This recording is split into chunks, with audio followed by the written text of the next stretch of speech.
Newsroom লাইভের শুরুতেই আমাদের ওপার বাংলা দিকে নজর রাখতে হচ্ছে। ঢাকায় বড় সড় বিস্ফোরণ, ঢাকার মগবাজারে বিস্ফোরণে নিহত এক। ঢাকায় বড় সড় বিস্ফোরণ, ঢাকার মগবাজারে বিস্ফোরণের ঘটনা। এখনো পর্যন্ত যে খবর, একজনের মৃত্যু হয়েছে, ঘটনাস্থলেই মৃত্যু সিয়াম নামে এক যুবকের, বেশ কয়েকজন জখম। ঢাকায় বড় সড় বিস্ফোরণ, ঢাকার মগবাজারে বিস্ফোরণে নিহত এক। গোটা এলাকায় আতঙ্ক ছড়িয়ে পড়ে।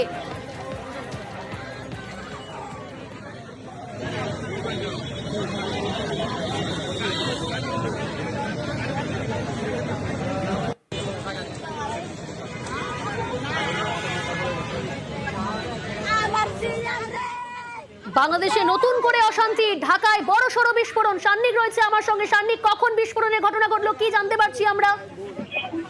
দেখো, আজকে বিকেলের দিকের এই ঘটনা এবং সেই ঘটনাকে ঘিরে কিন্তু ইতিমধ্যেই উত্তেজনার ছবি ওপার বাংলায়। কেননা এর মধ্যেই আমরা দেখেছি গত এক সপ্তাহের মধ্যে দীপু চন্দ্র দাসের ঘটনা ঘটেছে, তারপরে বিভিন্ন প্রথম সারির যে সংবাদ মাধ্যম বাংলাদেশের তাদের অফিসে আক্রমণের ঘটনা ঘটেছে, আর এবার একেবারে খোদ ঢাকা, রাজধানী ঢাকাতে মগবাজার ফ্লাইওভারের ওপর থেকে মলোটভ ককটেল ছোড়ার ঘটনা। এই গোটা ঘটনায় কিন্তু এখনো পর্যন্ত উত্তেজনার ছবি বাংলাদেশ জুড়ে। এবং এই মুহূর্তে যেটা খবর পাওয়া যাচ্ছে, গোটা এলাকা ইতিমধ্যেই ঢাকা মেট্রোপলিটন পুলিশের তরফে কর্ডন করে দেওয়া হয়েছে। যেটা পুলিশ সূত্রে খবর, যে তারা যেটা জানাচ্ছে যে ওপর থেকে মূলত 1971-এর যে মুক্তিযোদ্ধাদের একটি অ্যাসোসিয়েশন সেখানে ছিল, সেই অ্যাসোসিয়েশনটিকে লক্ষ্য করেই মূলত এই ককটেল বোমাটি ছোড়া হয় এবং তাতেই একজনের মৃত্যু হয়েছে এবং বেশ কয়েকজন এই গোটা ঘটনায় জখম হয়েছেন।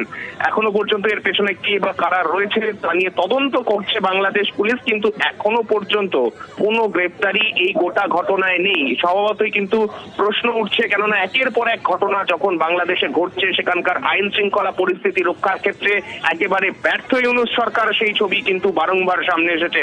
আর আরো একটা জায়গা আশঙ্কা, যেখানে আগামী কালই খালেদা জিয়ার পুত্র তারেক রহমান তিনি বাংলাদেশে ফিরছেন 17 বছর পর। তার আগে এরকম বোমাবাজির ঘটনা, বিস্ফোরণের ঘটনা, খুব স্বাভাবিকভাবেই তো নিরাপত্তার চিহ্নটা কতটা ব্যর্থ ইউনূস প্রশাসন তা তো একেবারে চোখের সামনে স্পষ্ট। একেবারে তাই, কেননা তারেক রহমানের আসার আগেই বাংলাদেশের অচলাবস্থা পরিস্থিতি যে আরো একবার বিশ্বের সামনে চোখে আঙ্গুল দিয়ে দেখিয়ে দিচ্ছে, এই ঘটনাটা কিন্তু একেবারে স্পষ্ট। কেননা যে মুহূর্তে বাংলাদেশে নির্বাচনের ডাক সামনে এসেছে, সেই সময়তেই একের পর এক পরিস্থিতি সামনে তৈরি করে এই অচলাবস্থা জারি রেখে এই যাতে বাংলাদেশের এই পরিস্থিতি একেবারে আগের মতোই চলে, অর্থাৎ এই ক্ষেত্রে যাতে কোনো নির্বাচিত সরকার সে দেশের দায়িত্বে না আসে, সেই পরিস্থিতি তৈরি করার জন্যই মূলত এই ধরনের ঘটনা ঘটানো হচ্ছে বলে একাংশ মনে করছেন।